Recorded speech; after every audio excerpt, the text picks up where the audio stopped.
Shalom, nous allons étudier le Daf Ain Dalet dans Masechet Avodah Zarah. Nous reprenons tout en haut du Daf. Nouvelle Mishnah. Elu Asorin ve'osrin bechol sheu. Voici les interdits qui interdisent toute chose dans laquelle ils se mélangent, quelle que soit la quantité d'interdits qu'il y a. Yain Neser, le vin de Neser, le vin qui est utilisé par un goy pour faire Avodah Zarah. Avodah Kochavim, une Avodah Zarah elle-même, quelque chose qui a été lui-même servi comme idole. Orot Levuvim, Orot Levuvim, c'était les peaux d'un animal, le reste d'un animal dont on voit au niveau du cœur une entaille qui montre qu'ils ont arraché le cœur vivant, ce qui était une manière d'offrir la bête à la Avodah Zarah. Donc tout ce qui reste de la bête est aussi tikrovet Avodah Zarah, quelque chose qui a été donné à une idole. Shoran Iskal, un taureau qui a été lapidé parce qu'il a tué quelqu'un et donc il doit être mis à mort et son corps est interdit à la Hana. Haigla Rufa, c'était la génisse que l'on tuait lorsqu'on trouvait le corps de quelqu'un et qu'on ne savait pas qui l'avait tué, c'était la règle Rufa que l'on tuait par la nuque. Tsipore Metzora, les oiseaux qu'apportait en korban un Metzora, quelqu'un qui avait contracté la tsaraat, cette maladie de peau, et qui après être devenu pur, apportait ces deux oiseaux-là. Sa'ar Nazir, les cheveux qui ont été coupés par un Nazir. Ou Peter Chamor, l'animal qui remplace un âne qui est né de sa mère comme étant le premier-né. Le premier-né d'un âne ne peut pas être lui-même saint, et donc du coup on transpose son statut sur un C, sur un petit bétail. Ou bassar bechalav, un mélange de lait et de viande qui ont été cuits ensemble. Et sa'ir mishtaleach, et le bouc qu'on envoyait à mishtaleach, qu'on envoyait vers le désert et qu'on jetait d'une montagne le jour de Kippour. Cholin shinishchatu ba'azara, des animaux qui ont été sacrifiés dans la Hazara, dans l'enceinte du Beth Amikdash, mais qui n'étaient pas un korban pour des raisons X ou Y, mais qui n'étaient pas un korban et qui ont été sacrifiés là-bas, deviennent interdits. Ils sont interdits et ils interdisent toute chose dans laquelle ils se mélangent, quelles que soient les proportions. La Gemara se pose la question ici, quelle est la raison pour laquelle on a cité que ces avis-là? Alors la Gemara dit Tana Maïka Khashiv. Quel est le type d'interdit que le Tana ici est en train d'énumérer? S'il compte ceux qui ne s'annulent pas dans autre chose parce qu'ils ont une importance. D'avoir chez Béminyan quelque chose qui est assez important pour qu'on le vende à l'unité, non pas au poids, mais en disant 1, 2, 3 choses de ce type-là, donc souvent ce sont des animaux, des choses entières, des choses qui ont une importance. À ce moment-là, c'est peut-être pour ça qu'on a cité tout cela et que c'est pour ça qu'ils sont interdits, qu'ils interdisent Bechol Sheo. Alors la Gemara dit si c'est cela, il en manque. Litne Nami, Chatiachot Nevela. On aurait dû enseigner aussi Nevela. Nevela, c'est un animal qui n'est pas cachère parce qu'il n'a pas été tué correctement, même s'il fait partie des animaux théoriquement purs, il n'a pas été égorgé comme il le fallait. Si ce sont des morceaux de viande d'une certaine importance, à ce moment-là, c'est d'avoir chez Béminyan, pareil aussi, c'est Chaticha Areoyal et Kaved, un morceau qui a la quantité suffisante pour pouvoir être servi sur une table à quelqu'un de respectable, ça n'est pas non plus annulable. Donc si ceux qu'on a cités dans la Mishnah ne sont pas annulables parce qu'ils ont une importance, il manque à ce moment-là Chatichot Nevela. Alors, il m'a dit peut-être que c'est autre chose. Si on a cité ceux qui sont interdits non seulement à la consommation, mais également à tout profit, comme Shoran Iskal, Bassar Bechala, Sera Mishtер, ceux qu'on a cités effectivement sont interdits non seulement à la consommation, mais même à tout profit. Est-ce que c'est parce qu'ils sont interdits à tout profit que justement il n'y a pas de bitoul, d'annulation possible lorsqu'ils se mélangent à quelqu'un d'autre? À ce moment-là, il en manque aussi. Litne, Nami, Chametz Sheve Pesach. On devrait enseigner un Chametz pendant Pesach, un Chametz qui passe la fête de Pesach devient Asur Be'ana, Asur à tout profit. Donc on aurait dû enseigner qu'il fait partie de ceux également qui, Osrim Bechol Sheu, qui interdisent le mélange, quelle que soit la proportion. La Gemara nous dit Amar Rabbi Chia bar Abba, il y a qui disent que c'est Rabbi Chia bar Abba qui a répondu, Veitema, il y a qui disent que Rabbi Yitzchak Nafra, Aitana Tarte Itle. Ce Tana pense que ce n'est pas l'une des conditions qui fait que c'est Osrim Bemasheu, ce n'est pas ni la première ni la seconde, mais les deux cumulés. D'avar Shebe Minyan Veisuriana. Et donc, c'est la raison pour laquelle on n'a pas cité Chametz Bepesa, parce que lui, il est interdit au profit, mais c'est pas Davar Shebe Minyan. Chatiachon Nevela, c'est Davar Shebe Minyan, mais c'est pas Asur Be'anaa. Donc c'est pour ça qu'on a cité que ceux qui avaient finalement les deux qualités. Velitne, Egose Perech, Verimune Badan. La Gemara dit pourquoi on n'a pas cité, c'était Egose Perech et Ribone Badan, ce sont des noix et Rimon des grenades de certaines régions, donc Egos et Perer de Perer, Rimon et Badan de Badan, qui elles sont tellement particulières, ces espèces de fruits, qu'elles sont importantes. Des vaches bémignan, et en plus, si on parle de fruits interdits, c'est parce qu'elles sont dans les 3 premières années de la plantation de l'arbre, qu'elles sont Orla. Donc, Egozé Perech, Rimone Badan, qui viennent de Orla, elles sont assez importantes pour Davar chez Bémignan. Si c'est Orla, c'est aussi interdit à tout profit. Donc, elles ont les deux qualités. On nous dit Hatanele Atam. Ça, c'est parce que ça a déjà été enseigné ailleurs. Ça a déjà été enseigné dans ma Seret Orla. Araou, il est Orla, qu'il est à Kerem. Dans justement les espèces végétales qu'on a citées là-bas, qui sont importantes, on a cité des fruits, on a cité également Khalfot Tradim, certains types d'épinards et de choux. Et on a dit là-bas que ces espèces particulières qui ont une importance tellement grande qu'on ne les vend plus au poids mais qu'on les vend à l'unité, eh bien là-bas, quand c'est Orla, effectivement c'est aussi Bechol Shehu. Et là-bas on a dit, en fonction de la chose, si c'est un arbre, le problème viendra si c'est Orla, si c'est un végétal, ça peut avoir un problème de Kila Kerem, et donc on a déjà cité là-bas que c'est Asuro et c'est aussi Bechol Shehu, c'est pour ça qu'on n'a pas cité ici. Vedit ne kikarosh el balabait. Ah, et pourquoi pour le Chametz on n'a pas cité des kikarosh el balabait, des gros pains que les gens possédaient à la maison, les gros pains que les gens faisaient. Ces gros pains-là ont tellement d'importance qu'ils ne peuvent pas être annulés dans autre chose. Et si c'est un problème de Chametz chez Pessah, c'est Asur Be'ana, c'est interdit à tout profit parce que c'est un Chametz de Pessah. Et c'est aussi de Vache Memnian, c'est un morceau qui est assez important pour être servi dans une table, et donc du coup qui n'est pas annulable. Les Nina Chametz chez Pessah. L'Agma dit Ma Shamatla de Amarla, Rabbi Akiva. L'Agma dit d'où tu sais que Kika chez Babaït c'est vraiment Chachouv. C'est Rabbi Akiva. Et bien Rabbi Akiva l'a enseigné là-bas dans la fameuse Mishnah où tu apprends que c'est important. Tu apprends que c'est Oser Bemachéou. Hatanele Hatam, là-bas il a dit Rabbi Akiva Mosif Av Kikorosh chez Balbaït. Là-bas Rabbi Akiva rajoute, et donc du coup, même type de réponse que précédemment, c'est-à-dire que ça a déjà été enseigné à son endroit, c'est pour ça qu'on l'a pas signé ici. Are Elou, on avait dit dans la Mishnah, c'est Asurim et c'est Oser Bechol Sheou. L'Agma dit Lema Utemai. Pourquoi on dit Are Elou? On a l'impression ici qu'on vient exclure d'autres cas, comme s'il n'y avait que cela et pas d'autres. Puisqu'au début de la liste, on a déjà dit voici ceux qui interdisent quelle que soit la quantité, et après les avoir cités, on dit et c'est ceux-là qui interdisent quelle que soit la quantité. À partir du moment où tu m'avais déjà annoncé ce que c'était, donc c'était les aliments qui interdisent quelle que soit la proportion, une fois que tu les as cités, quand tu répètes après, quand la Mishnah répète, et c'est ceux-là qui interdisent Bechol Shehu, c'est-à-dire qu'il n'y a que ceux-là et pas d'autres. Quels sont ceux qu'on va exclure? La Gemara dit les Maoté de Vache et Beminyan, ceux qui n'ont qu'une des deux qualités qu'on a citées précédemment, c'est-à-dire quelque chose qui est assez important pour qu'on le vende à l'unité, mais qui n'est pas Asur-Be'ana, qui n'est pas interdit à tout profit, simplement la consommation. Il est mis aussi non, les Maoté Isurana, Avela de Vache et Beminyan, ou l'inverse, c'est-à-dire quelque chose qui est interdit au profit, mais qui n'est pas assez important pour être vendu à l'unité. Nouvelle Mishnah, Yein Neser, Shinafal, Lebor, Kula Surbana, du vin de Neser qui est tombé dans une citerne, dans une fosse de vin cachère, eh bien tout est à Surbana. Rabban Shimon ben Gamliel Omer, Imacher Kulo Lavet Kochavim, Chus Midme Yein Neser Kebo. Rabban Shimon ben Gamliel nous dit, il n'y a pas de raison réellement de ne pas profiter de tout. Il vendra tout ce qu'il y a dans la fosse, dans la citerne.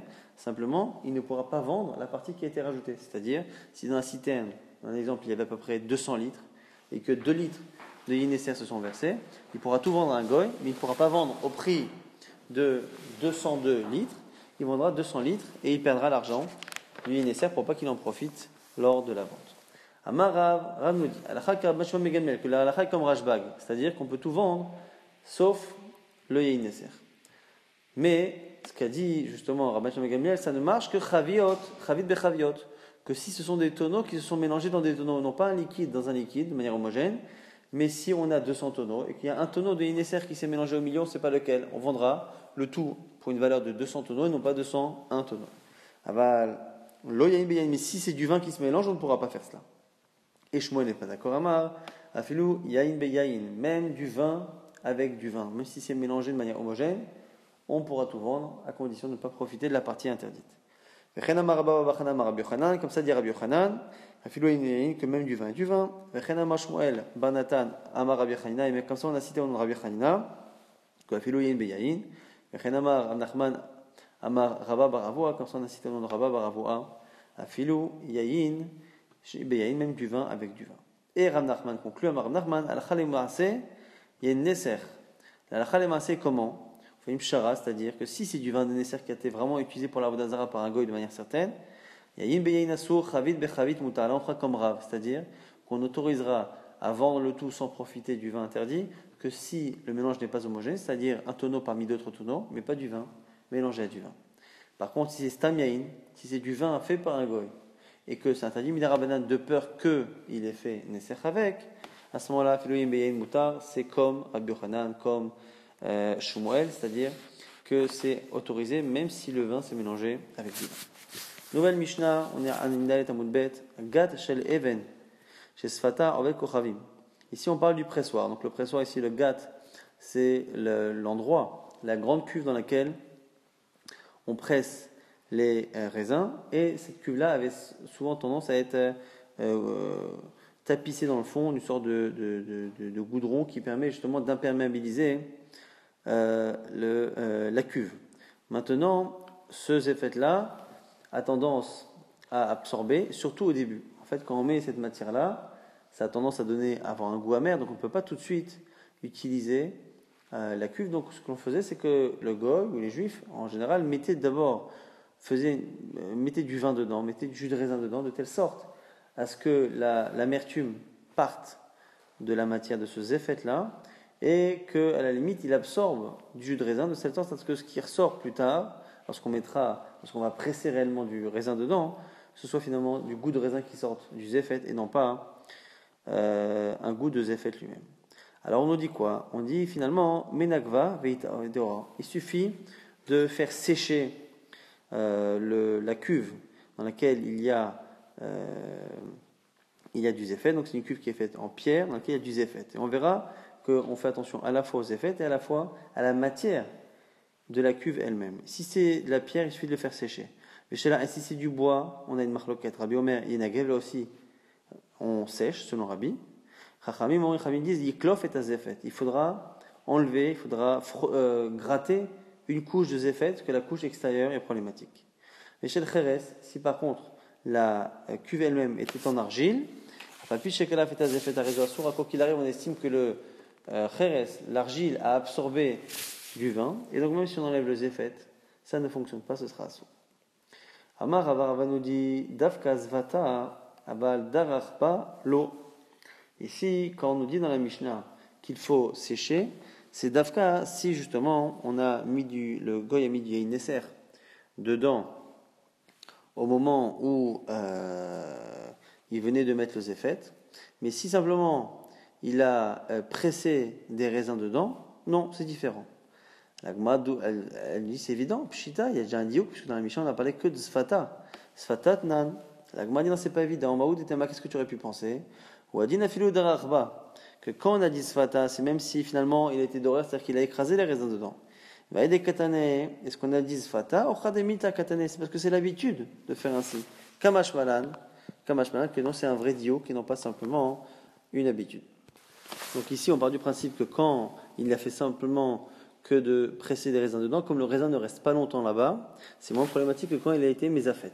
Sfata, c'est quand on laisse pendant quelques jours du jus de raisin dans ce zéphet tout neuf pour justement faire en sorte que l'amertume parte et qu'il prenne le goût de raisin. Il y a d'Arméniens qui disent que le diouk est inverse, que Rava a dit Davka Sfata, que ce qu'on a dit dans la Mishnah, c'est Davka quand il était que mésafet.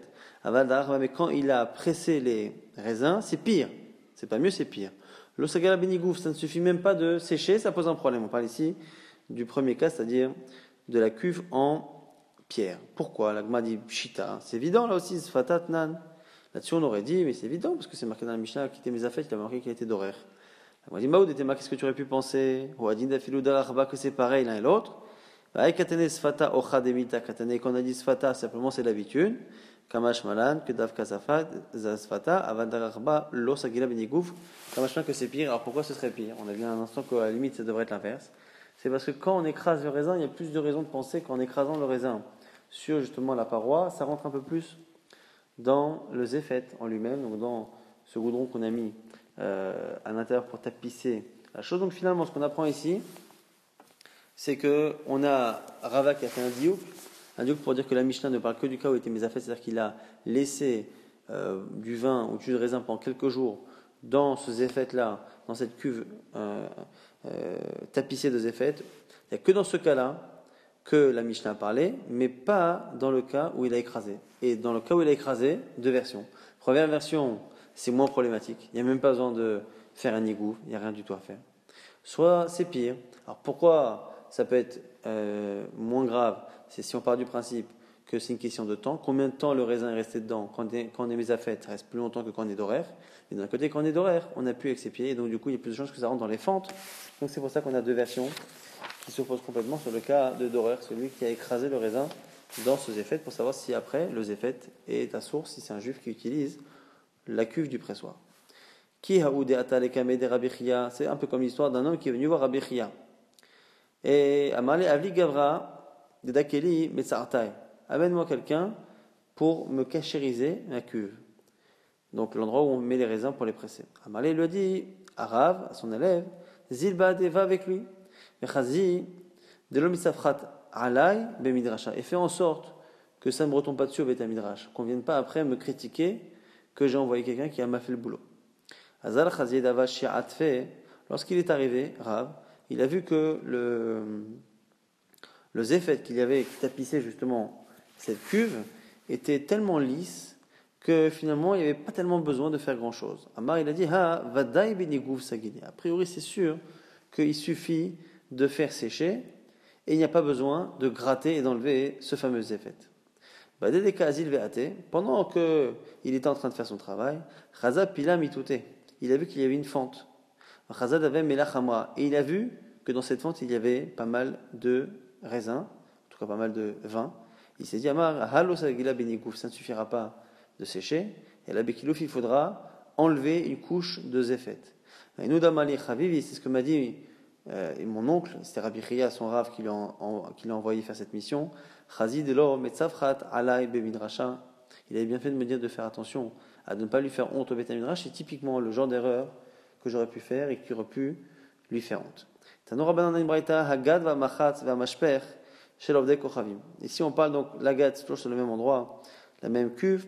Hamachatz, c'est l'ustensile, le sort de seau qui faisait transvaser depuis la fosse jusqu'à un tonneau. Mashper, c'est là aussi une sorte d'entonnoir. Shelovdei Kochavim, qui appartient à un goy. Rabbi Matia Benigouv, il suffit de le sécher selon le rabbi. Chachamim osrim, Chachamim interdisent. Modé Rabbi Bekankanim, Shelovdei Kochavim, même Rabbi qui est Mekil, il est d'accord avec les Kankanim, avec ces sortes de vases ou d'amphores. Shelovdei Kochavim, chez En Asorim, que là c'est Assour. Alors pourquoi? Maefresh Benzelazé, quelle différence est-il entre une amphore et de l'autre côté un pressoir, un seau ou même un bec verseur? Quelle est la différence benzelazé? Ze machniso lekiyum, ve ze el machniso lekiyum. Ça dépend si on met le vin pour qu'il reste longtemps là-bas. Si on le met pour qu'il reste longtemps là-bas, comme dans le cas des kankanim, on a tendance à dire que du coup, même si on sèche, c'est pas suffisant, ça a absorbé plus dans le contenant, ce qui n'est pas le cas de mashper, machatz et gat. Shel ha'ez veshel even iganev, v'mayu mezufafin asurim. Donc la Braïta continue et dit que si c'est du bois ou de la pierre, il suffit de le sécher. V'mayu mezufafin asurim. Et si dans ce pressoir il y a justement du zéfet, est-ce que c'est assour? On m'a dit mais comment tu peux dire que c'est assour? La Mishnah a dit ve'atnan gachel even shezfata avec kochavim menakva ve'iteora. Notre Mishnah a dit clairement que si la cuve, enfin le gâte, donc le pressoir était en pierre et qu'il y a du zéfet, il faut sécher. Donc comment peut-on dire dans cette braïta que ça n'est cachérisable que si c'est en bois pur et en pierre pure, et ça donne l'impression que s'il y a du zéfet, c'est incachérisable. Akmara nous dit, Matintin delot darachba, braïta, des darachba, il y a une différence, c'est que dans un cas on a été d'horaire, c'est-à-dire qu'on a pressé les fruits dedans, dans l'autre cas on n'a pas pressé les fruits dedans.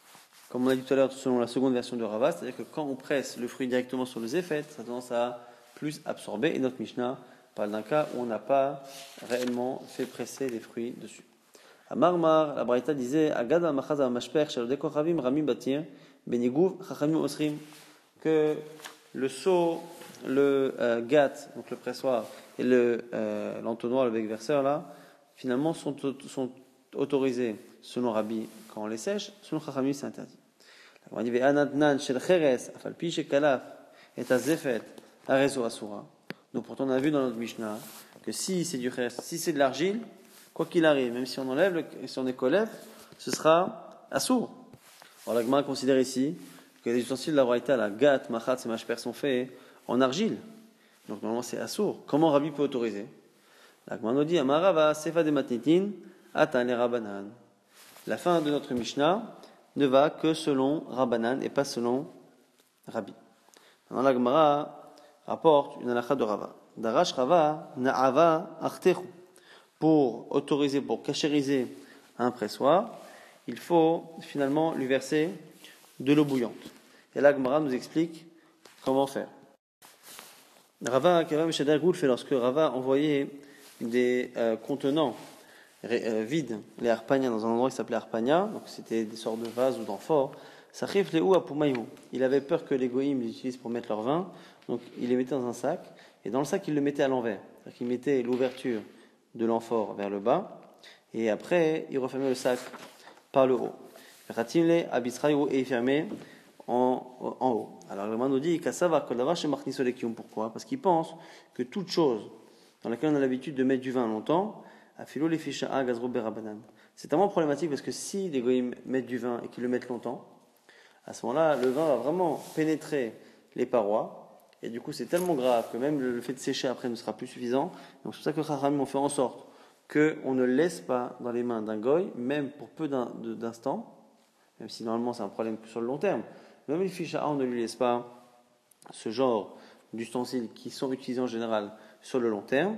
C'est une xéra à Midarbanan. Donc, c'est pour ça qu'il a fait ce système-là de mettre l'ouverture vers le bas et de fermer de l'autre côté, de telle sorte à ce que ce soit comme s'il y avait un chotam, comme s'il y avait même double chotam, comme s'il y avait deux fermeture vérifiable, de telle sorte à ce qu'il saura si le goy a touché ou pas.